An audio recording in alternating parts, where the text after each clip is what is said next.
In ancient times, people believed that love could ride the wind. Not every prayer was sent to gods of stone or fire. Some were whispered to the breeze. They built altars not to statues, but to the air itself, hoping it would carry their longing. The Greeks knew the wind was alive. They called its ruler Aeolus, a keeper of tempests who stored winds in caverns. But his sons were more than storms. Zephyrus, the gentle west wind, became a symbol of springtime and desire. In one myth, Zephyrus fell in love with the flower nymph Chloris. He didn't court her with words, but with breath, warm winds that wrapped her in bloom.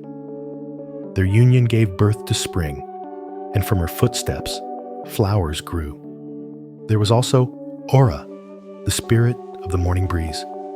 She moved like silence before sunrise, swift, cold, and untouchable.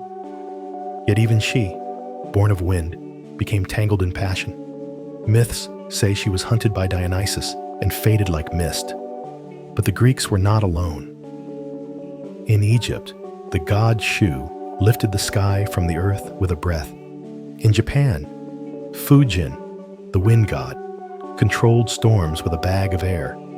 In the Andes, winds were messages sent by the mountains. Some ancient shrines were built not for idols, but for the wind. They stood on cliffs, mountain passes, or desert plateaus. Travelers left offerings, whispered names, or sent hopes into the open sky. They believed the wind would remember. To many, wind was the language of the heart.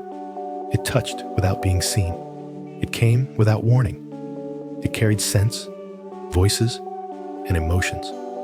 The first sign of falling in love, they said, was not butterflies, but breathlessness.